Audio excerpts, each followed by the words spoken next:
Ayan, good morning, Luzon, Visayas, Mindanao, at sa buong mundo.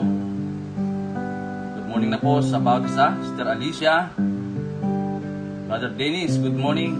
Sister Adora, good morning po sa bawat isa sa inyo. Brother James from Saudi Arabia, good morning. Isa pong pinagpalang umaga po, mga kapatid. Friday morning. Ako nga po munang yung mga kasama sa araw na ito. Sister Leslie, good morning po sa inyo. Hallelujah. Tuloy nga po, pinagpala na po ang umagang ito, mga kapatid. Umagang kay ganda. Hallelujah. Sister Annie, good morning po. Excuse me. Sister Marie, good morning.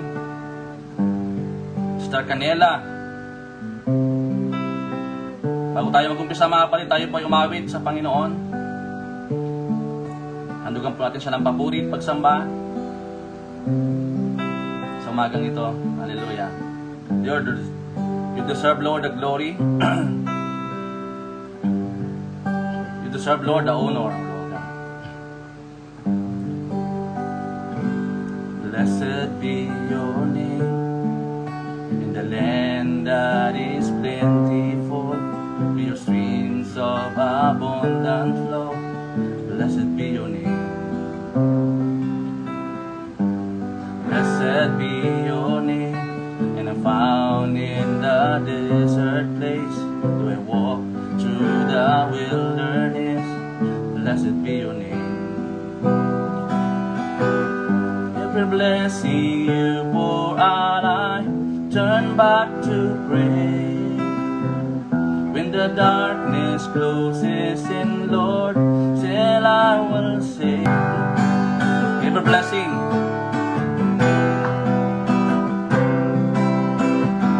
every blessing you pour out, I turn back to pray. When the darkness closes in, Lord, still I will say, blessed be the name of the Lord. Blessed be your name. Blessed be the name of the Lord. Blessed be your glorious name. Hallelujah.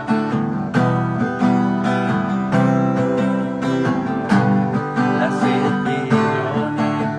I'm down in the desert place. I walk through the wilderness. Blessed be your name. Every blessing you pour out, I turn back to pray. In the darkness closes in, Lord, still I will say, blessed be the name of the Lord. Blessed be your name. Blessed be the name of the Lord. Blessed be your glorious name. Hallelujah. Take and give away. Take and give away. My heart will choose to say, blessed be your name. Hallelujah. Every blessing you pour out, Lord, turn it back to praise, oh God. Every blessing you pour out, I turn back to praise. When the darkness closes in, Lord, still I will say, blessed be the name of the Lord. Blessed be your name. Blessed be the name of the Lord. Blessed be your glorious name. Yes, Lord. We bless you today, O God. We glorify your name today, Lord. That you are Jesus. the Son of God, the Son of the living God. You alone are worthy. You alone be magnified. You alone be glorified. Salamat po, Panginoon, sa magang ito. Magang kay ganda, Panginoon. Una sa lahat, kami po minsan pa nagpapakumbaba, Panginoon, Lord. Tumingi po kami ng kapatawaran, O Diyos, kalinisan sa iyong mga puso. Purify us today, Lord, and make us worthy, O God, to dwell in your presence, O Lord. Be magnified, be glorified, O God, sa umagang ito, Lord. Salamat, pinagkakatiwala po namin sa iyong palang kamay, maging ang gawain, Panginoon, sa umagang ito, ang daily vibrant word. Lord, I pray in the name of Jesus, Ka po maghari, Ka po manguna, Panginoon. Hayaan mo, Lord, na itong mga salita mo, Diyos, isang, Lord, mamutawi sa aming mga labi at magkaroon po ng impact, Panginoon, Lord, sa lahat sa mga makikinig, Panginoon, maabot na itong live streaming, Lord. Put power of your word today in the name of Jesus. Maraming salamat po. Pinupuri ka namin, pinasalamatan sa magang ito. Hayaan mo, Lord, na iyong pangalan lamang maitaas namin sa aming buhay, Panginoon, sa umagang ito, God. Salamat, pinupuri ka namin at tinahalangan ko po anumang nice and diablo sa umagang ito. Sa pangalan ni Jesus, Amen and Amen. Yan, glory. Magandang morning sa bawat isa. Good morning na po sa bawat isa na naka-online. Ayan. Keep on tagging po, mga kapatid, no? Like and share na rin po yung ating pong page para po marami pong maka-benefits ng ating pong live streaming. O marami po silang mapupulot dito, mga kapatid. O, napaganda po ito dahil sa umaga pa lang ito na kagad ang ating inuuna. So ngayong umaga, ako nga po muna ngayong mga kasama, mga kapatid, sa umagang ito. Ating pong pagpapatuloy yung ating pong tinatalakay, yung patungkol po sa The Purpose Driven Church, no? Yung simbahan na mayroong layunin. Ito po ay napakahalaga na dapat natin siyang pag-aralan, no, mga kapatid. Tandaan natin na sabi nga, growth without compromising your message and mission. Ang paglago ng walang pagkompromiso ang iyong mensahe at misyon. Napakahalaga na nakakorelate itong dalawang ito, no, mga kapatid. At sabi po ng ating text, no, yung title po, What Drives Your Church? Yung ating pong text is Proverbs 19:21. Ito po very familiar verse, no, sa Bible. Marami pong lagi ito po itong kino-quote ng mga preacher, no, or mga nangunguna sa mga Bible studies. Kasi sabi po dito, mga kapatid, sabi po ni Solomon that many are the plans in a man's heart, but is the Lord's purpose that prevails. Diba? Sabi niya, ang isang tao ay maraming iniisip, maraming binabalak, ngunit ang kalooban din ni Yahweh ang siyang mananaig. Totoo naman po talaga, mga kapatid. Kaya wag po tayong frustrate kapag on the spot hindi agad binibigay sa atin ng Panginoon, no? Tandaan natin, sinasala po yan ng Diyos yung ating mga plano. Sinasala po yan, pinipilter po ng Panginoon yan, no, mga kapatid. At alam po natin, ang Lord ay hindi po yan tulad ng tao na napoprostrate o kaya nawawalan ng pasensya. Di ba? Hindi po siya, mga kapatid. No, tanda natin, sabi nga dyan, many are the plans in the man's heart, but it is the Lord's purpose that prevails. So, ipapatuloy po natin, mga kapatid. So, sabi dito, what drives your church? Ano ba ang nagpapatakbo or nagtutulak sa likod ng iyong simbahan or ng eklesiya? Tandaan natin na church is a living body, no? The body of Christ, it is a business, it is not a business, it is a flock of Christ. Christ in a living organism and not an organization. It is a bride of Christ. Kaya nga yung pinag-aralan natin last week, if the church are healthy, sabi niya, the growth occur naturally or automatic. Because growth comes from health, no? Minsan ang problema ng isa pong eklesiya ay hindi po yung growth, no? Minsan yung health, mga kapatid, yung kalusugan ng panambahan. Kaya napakahalaga na ano ba yung ano ba yung driving force ng eklesiya? Kailangan meron po siyang, you must have a structure and system that keeps the 5 purposes in balance. Lagi pong nakapaloob dito po yung 5 purposes, no, ng isang eklesiya, mga kapatid. Lagi po yan magkakasama, yung 5 na yan na purpose. Sabi nga po, sabi pong drive means it is to guide, no, to control, or to direct. Every church is driven by something.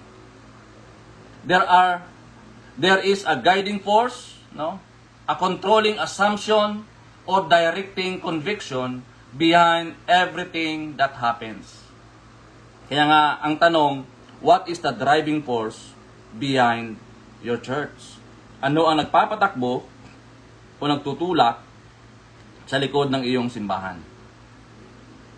Tandaan natin, mga kapatid, na ang ating pong ang panambahan po, hindi po yan perpekto, no? Hindi po yan perpekto. At meron din po yung mga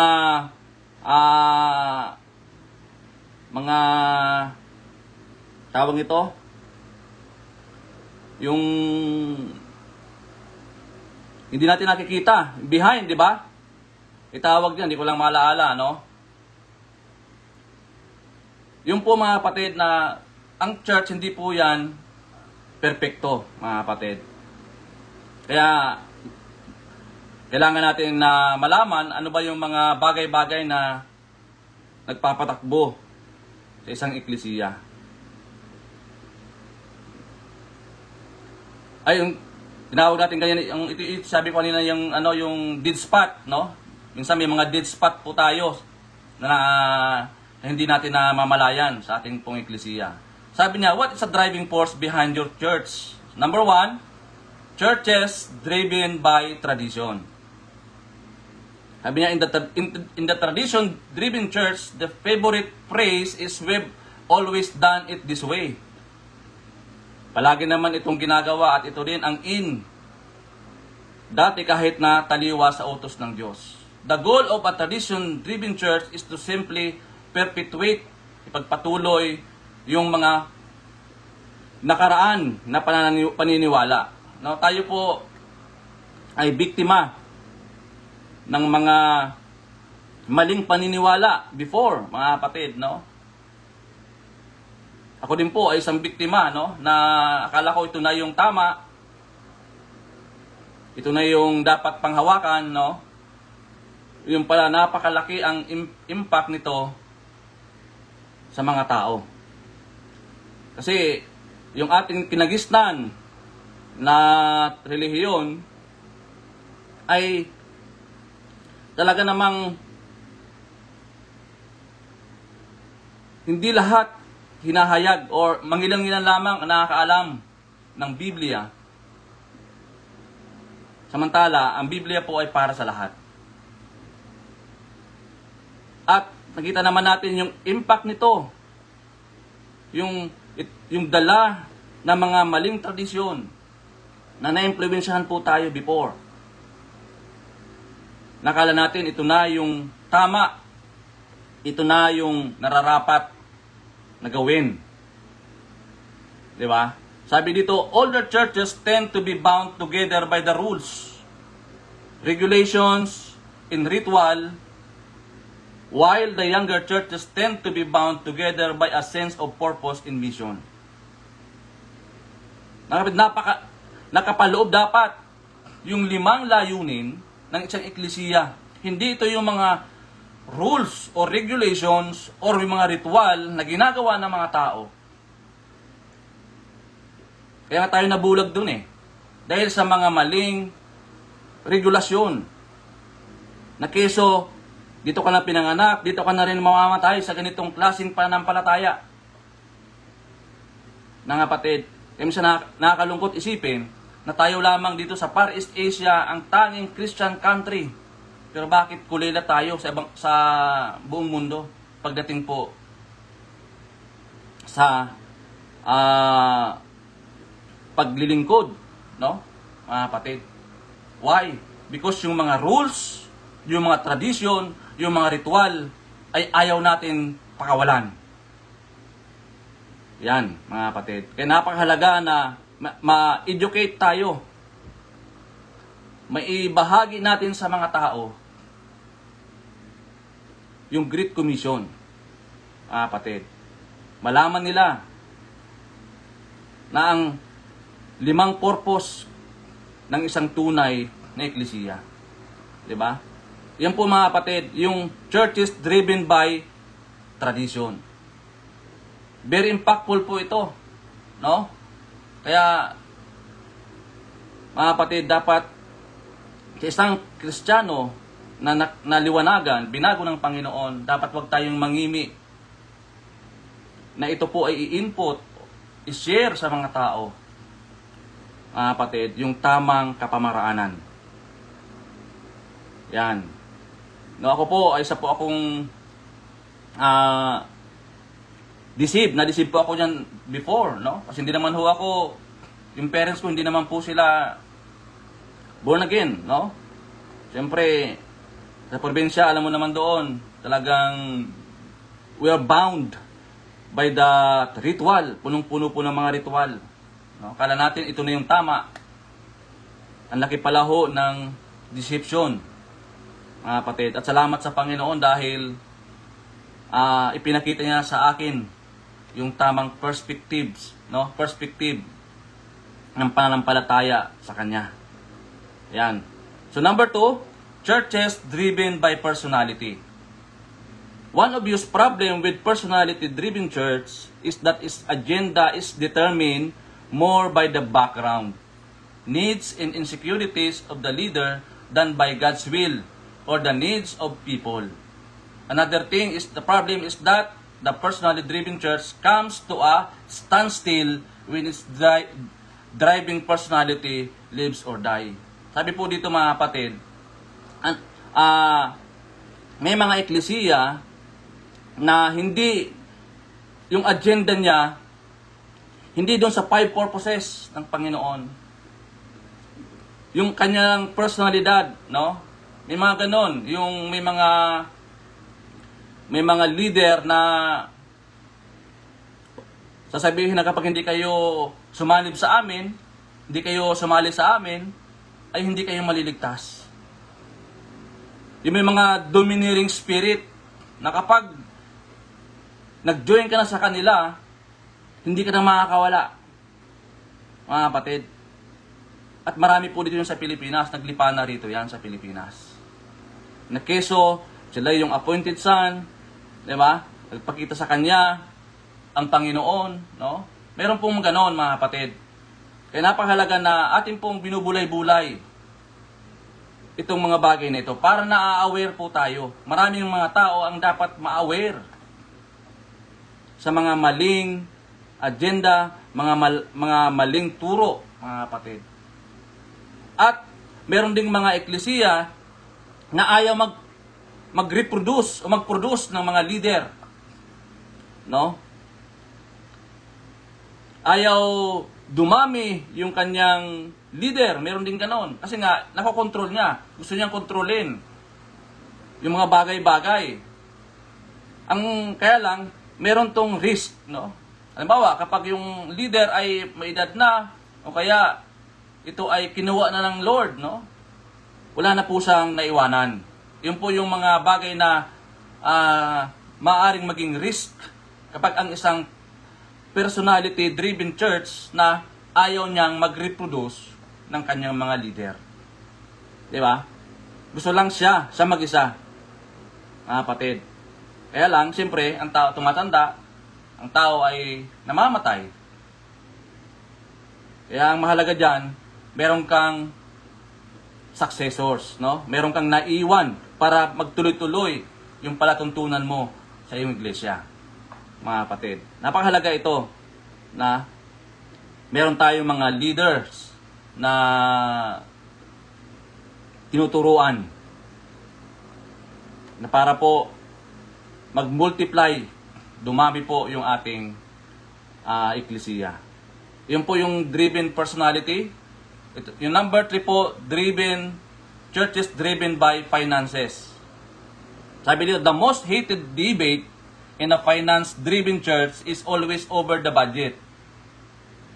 While good stewardship and cash flow are essential for a healthy churches. Finances must never be the controlling issue. The greater issue should be what God wants the church to do.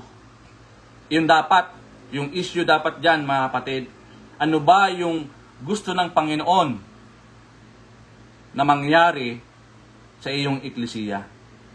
Tandaan natin, mga kapatid, ang isang eklesiya dapat iyan ay bounded by the Word of God, bounded by a true leaders, no? Bounded by a pastors na sa pangmangunguna, at kailangan good steward po tayo pagdating po sa finances. Pinag-iisipan natin, pinagmimitingan natin, di ba mga kapatid, ano ba yung dapat gawin? Tanda natin, sabi mo kanina, na ang church po ay may pangangailangan yan. Church is a living body. Meron po yung pangangailangan ng panambahan o ang eklesiya. Di ba? Meron po yan, mga kapatid, na dapat gawin. Kaya ang mahalaga dito, binibigyan tayo ng Panginoon ng free will, no? Na kailangan maging good steward tayo dun sa lahat ng kanyang pinagkatiwala sa atin. Napapagkatiwalaan tayo pagdating po sa kapirahan o sa finances ng ating pong panambahan. Ang gusto ng Lord ay the greater issue should be what God wants the church to do. Yung nagagamit natin ito sa kanyang ministry, no?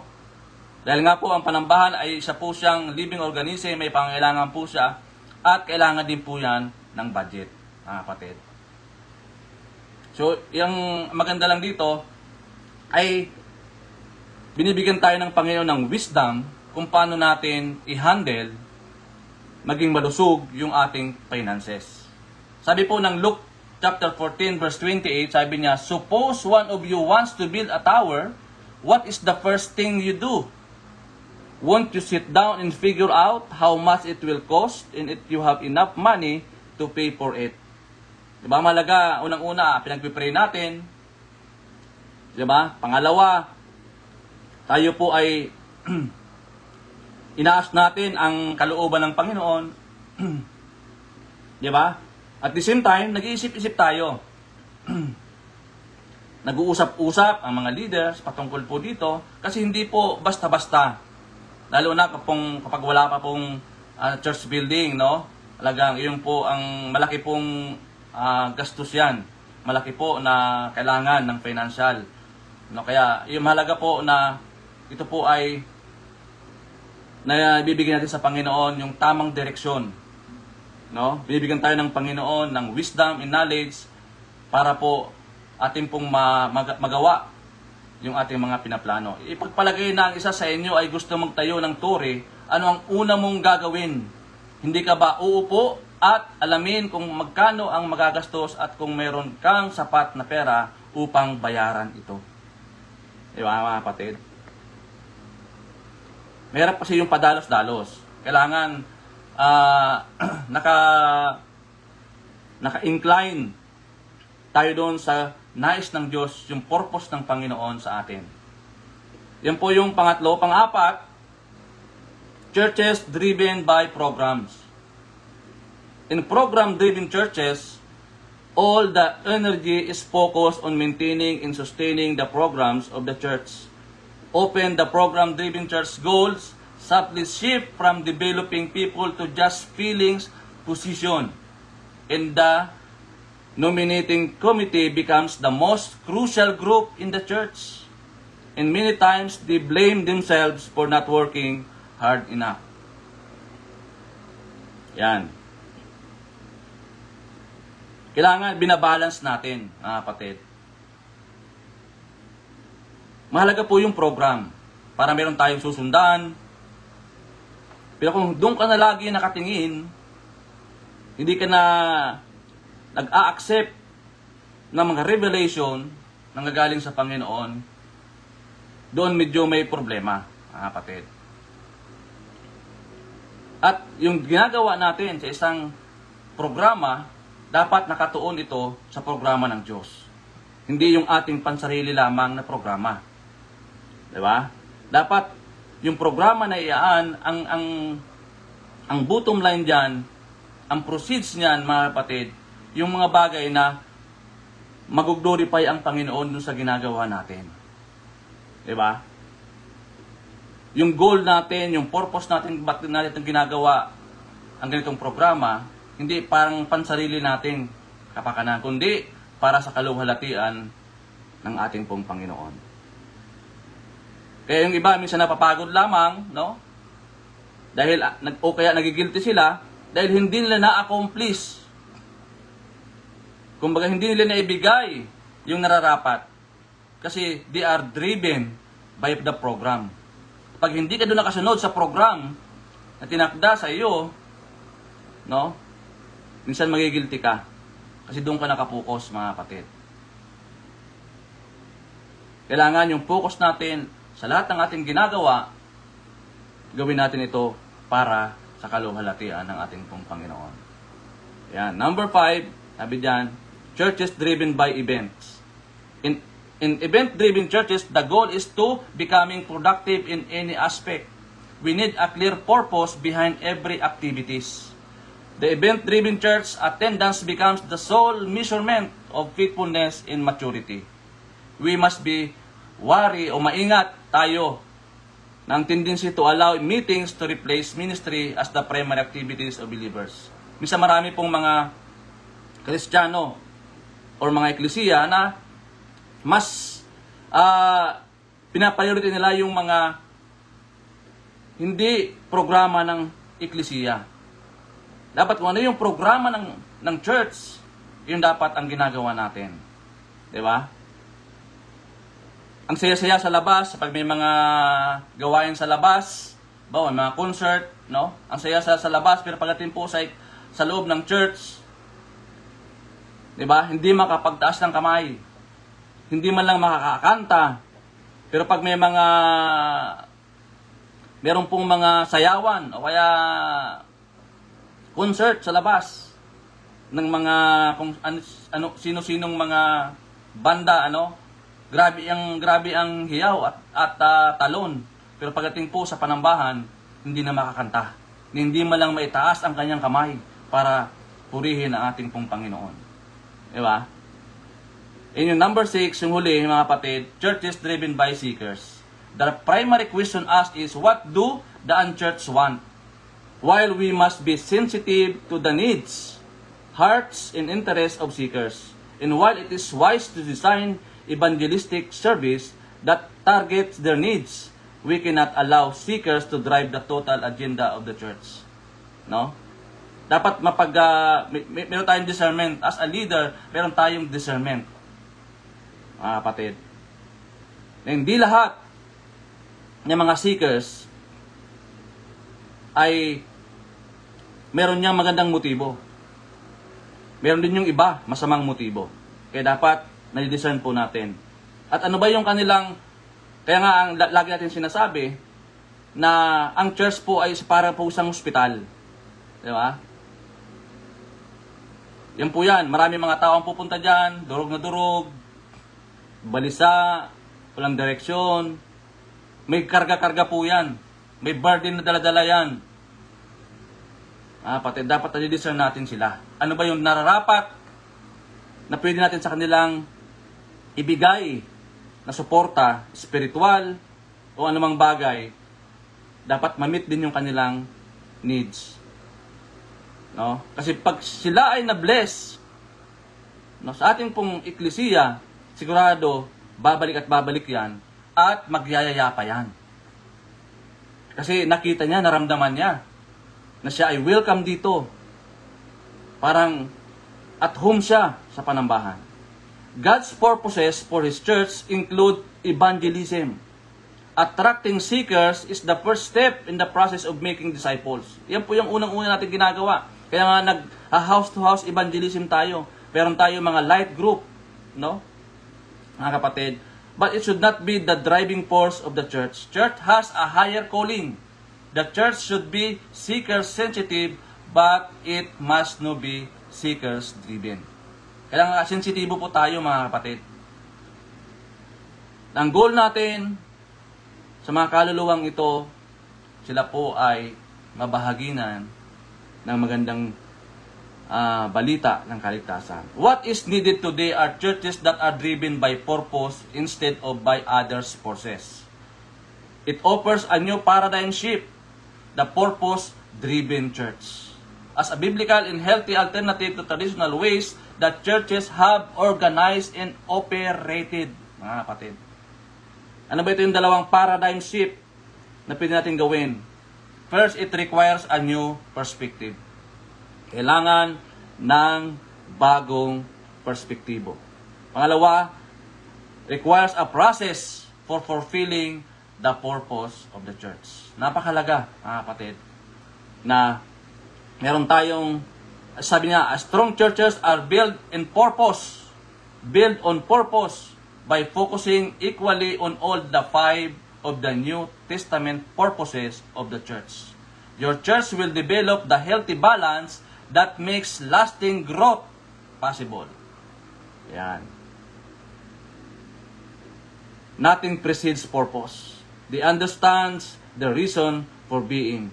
They precise in their purpose. They know exactly what God has called them to do. The strong churches are not built on gimmicks. They are built on the eternal purposes of God. Ay, purihin po ang Panginoon. Glory. It built on an eternal purposes of God. Yan po ang dapat sa isang eklesiya. Yan, marami pong salamat sa bawat isa. Sa 15 viewers natin, mga kapatid, marami pong salamat sa inyo. I do hope meron po tayong napulutan ng aral dito po sa ating tinatalakay. What is the driving force behind your church? Yun po, marami pong salamat at binabati ko po ang meron pong kaarawan ngayon. Nagdidiwang ng kaarawan ngayong araw at nagdidiwang din ng anniversary. Kanilang mga wedding anniversary. Binabati ko po kayo ng happy wedding anniversary sa inyo. At sino man po ngayon ang may mga karamdaman, dumadanas ng mga anxieties, mga kapatid, tayo po ay manalangin sa Panginoon. Idulog po natin ang ating po mga kapatid na nakakadanas ng mga sakit, karamdaman sa oras tayo. Lord, salamat. Pinupuri ka namin. Salamat po sa iyong salita, O Lord. Nagbigay sa amin, napumukaw sa amin, O Lord. At naniniwala po ako, God, na yung salita, Panginoon, hindi po yan babalik sa amin ng walang kabuluhan, kundi ito yung magka-accomplish, Panginoon, yung purpose mo, bakit mo ito pinagkaloob sa amin. Thank you, Lord God, for your word today. Salamat po, Panginoon. At minsan pa, tiyatas po namin sa iyo, aming mga kapatid, na mayroon pong karamdaman sa mga oras na ito. Lord, andalayin ko po, God, ipadaloy mo ang kagalingan na nagmumula sa iyo. Tapikin niyo po ang kanilang balikat, ipadaloy ang kagalingan na nagmumula sa iyo, Panginoon. Ipuin niyo po ang aming mga kapatid, Lord, at ang kanilang mga sakit na ito, Lord God, ay kanyo pong pagalingin sa pangalan ni Jesus. Ngayon din, Lord, ang mga nakaranas o dumadaan sa mga anxieties, Lord God, persecution, Panginoon, I pray in the name of Jesus that favor of the Lord be upon them, O God, today, in Jesus' name. Salamat po, pinupuri ka namin, pinasalamatan. Salamat po sa umagang kay ganda na pinagkaloob mo sa amin sa araw na ito. Thank you, Lord. Purihin ka sa bawat isa sa amin, Panginoon. Ito po ang iyong lingkod, kaagapay, nagsasabi na narito, lagi tayong magsusumamo sa Panginoon, idulog at ipagpasalamat ang kabutihan ng Diyos sa lahat ng oras at sa lahat ng panahon. Maraming pong salamat at to God be all the glory. Salamat po, mga kapatid. Bye-bye po.